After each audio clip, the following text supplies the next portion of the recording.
Hello, and welcome to another video. In this video, we're playing with some advanced prototype. Also have a hatred arena at the end of this video. I believe this match I am running all 300 gold augments. I do have some of the new ones already. I am working on finishing that up. Between work and the holidays, I haven't had much time to play.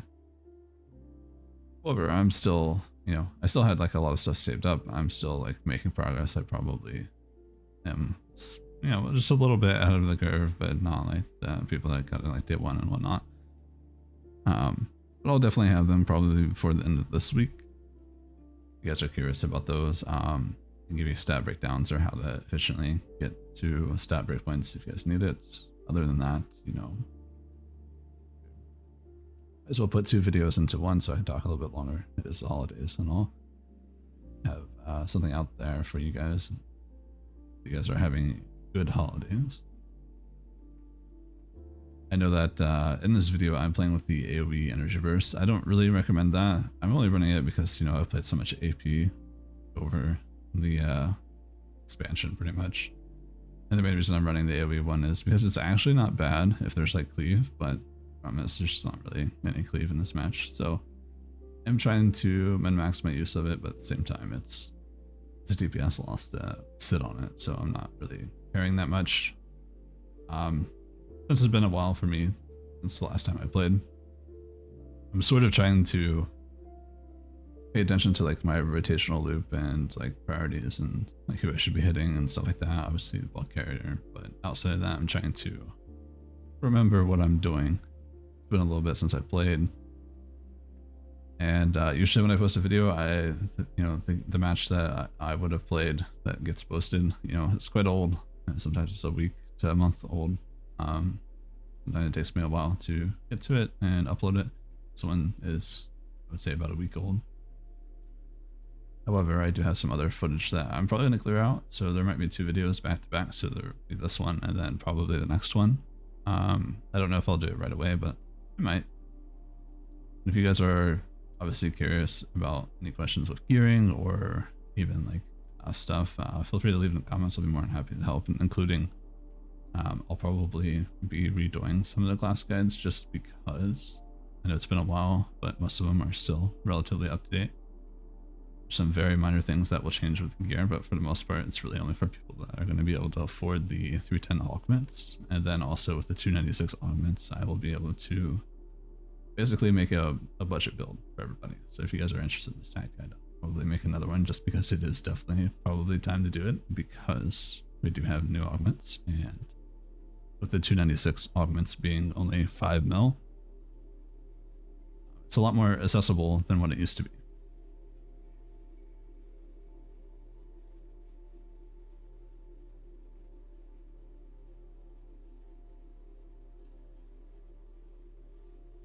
And then getting into 7.7, I don't know if any of you have read the developer like forum post. I don't even know what you call that, like newsletter. I don't know. I have no idea what they want to call that. I think it's kind of silly, but to be fair, nobody reads the dev post outside of like a few people, and then you also have the issue of the dev post kind of like getting spammed. I don't understand why they don't just separate it. It's fine to have updates posted there, but we really need to hear an update of the same thing like 7 different times because it's been reposted or it's been moved here or it's been reposted. I don't know. There's definitely a lot of clutter there. I think it should definitely get cleaned up. But, that's probably the least important thing possible. But yeah, a lot of people don't even bother reading that, and they kind of like gave spoilers, but also at the same time not really much of anything. They're saying like, oh, we'll do content that you probably haven't done in a while. Well, I guess.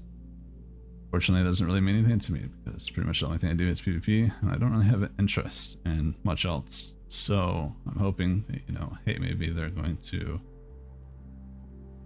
announce something for PvP. It's a long stretch, but you never know.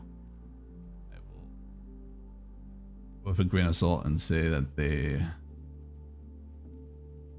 most likely won't say anything about it or do anything about it.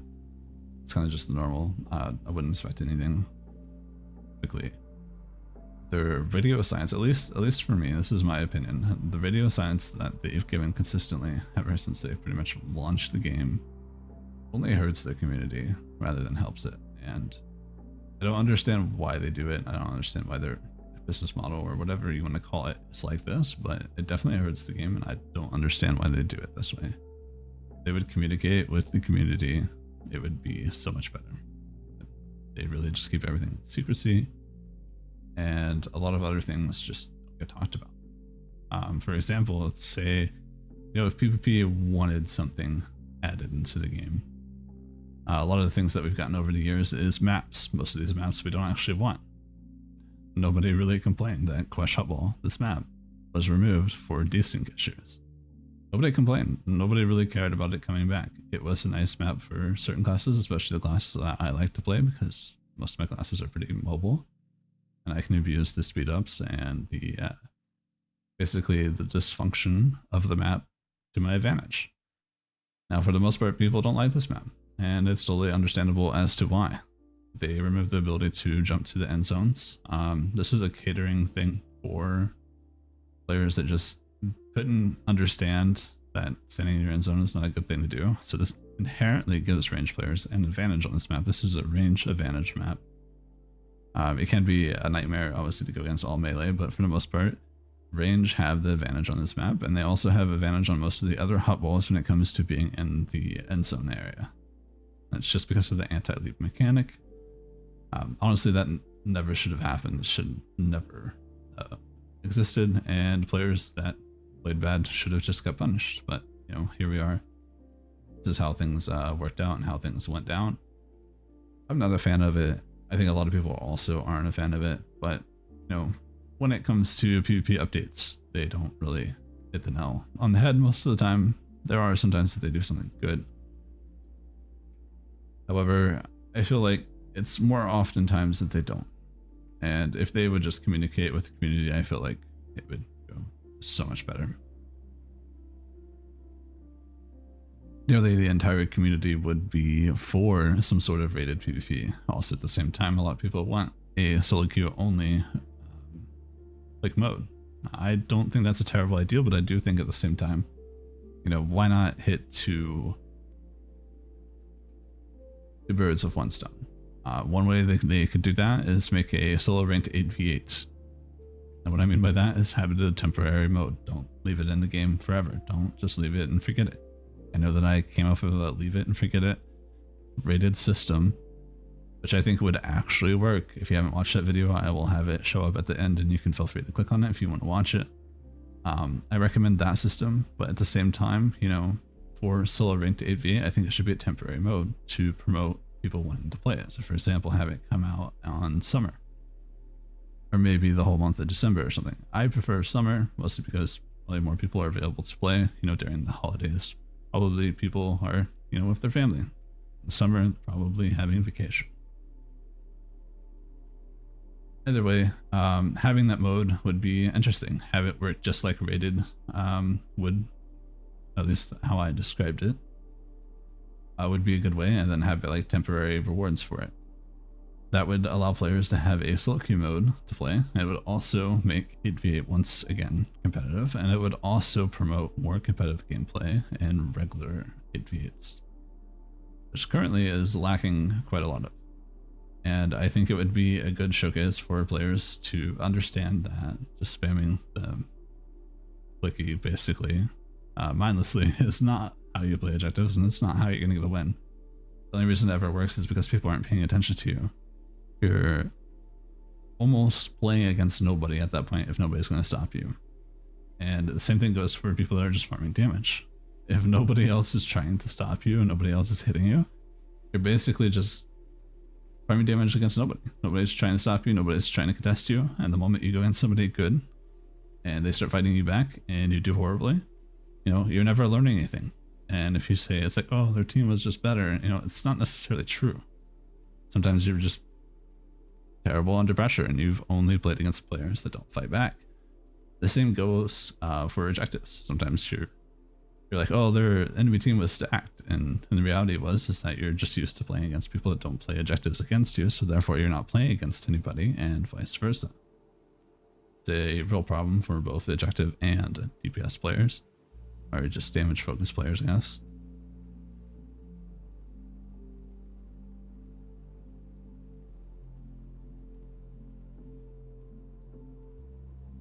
Anyway, with that out of the way, it pretty much brings this match to a close. There's nothing special here, but definitely helped me warm up a little bit, get back into the groove. You don't really lose your muscle memory for this game because there's not really anything that changes over the years, thankfully. The core of the game usually stays the same.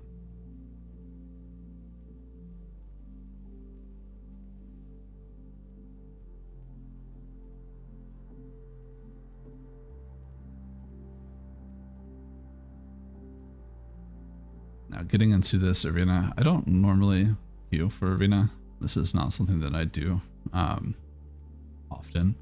Main reason I was even queuing it is because I wanted tech frags, and I was bored. People were streaming arena. It looked fun. Didn't look competitive. It just looked fun. I saw there were some tanks and heals and queue. I just wanted to spam some AoE. My gear is like completely messed up. I mean completely messed up. I do not run the critical relic, but for some reason I'm running the critical relic here. This is not something I do, so if you take this to a grain of salt, this is not what I usually use.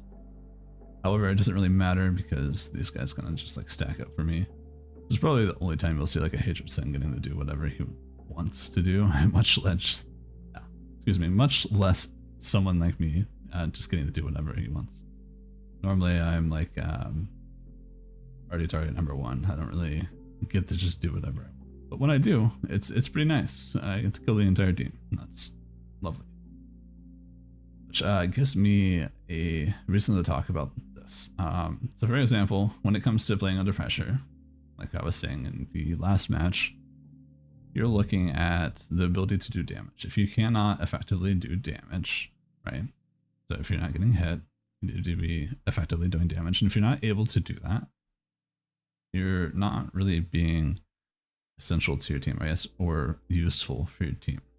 Now, you're not useless, but you're definitely not as useful as you could. You're not bringing the win rate up. You're not really contributing as much as you could. So learning things like parse rotation, learning how your damage profile works, and maximizing your damage, especially when you're not being targeted, is very important because that creates more breathing room for your allies. The same thing goes for when you're targeted. Learn how to defensively manage your defensives in a correct way that will allow you to last longer. Because the longer you last, the more breathing room that you have for your allies, the more chances that you'll have to win. I know here that they're going to want to go me, but also at the same time, they're not thinking too much, so they're going to go with whoever shows the first. And since I have some immunity, I'm going to be able to go in there and capitalize off of whoever goes in first. Since they're going for the other sin, maybe mistakenly thinking it's me or vice versa, it's totally fine. This allows me to do what I want. Also means that I can taunt for them effectively, which I had done, but unfortunately they didn't play that too well. That's totally okay. Not everybody's going to understand how to effectively survive something like net and 4 players hitting them. It is a fast time to kill meta compared to what it used to be, so people do need to be a little bit more forgiving about that. I know a lot of people are rude about that, and it definitely discourages players from wanting to learn. But if you guys are ever curious about like arenas and like kind of a tier list, I am thinking about like doing a tier list where it's not just a tier list, but it's more so like skill level tier list. So like if you're really good at this class, you can make it work here, or vice versa. Like hatred, if you're a really good hatred player, you're going to be able to make hatred work in a lot of situations that it shouldn't. Same thing with like mercenary, like IO. IO is actually really crazy. Unfortunately, a lot of people just don't make it work because it, in certain situations, it's not very good, but in other situations, it's actually really good. One of those weird things that a lot of people just don't really think about. Same thing like even goes for me. Like sometimes I'll juke myself out. I'll be really good at Carnage or really good at like other things. I just don't play it because I'm like, okay, well the meta specs are just that much better. Well, not everybody's going to be playing meta, and not everybody's going to be good. You have a lot of time to sit there and kind of just enjoy the game. It doesn't always have to be the best. Anyway, if you guys have a wonderful rest of your holidays, I will probably have another video coming up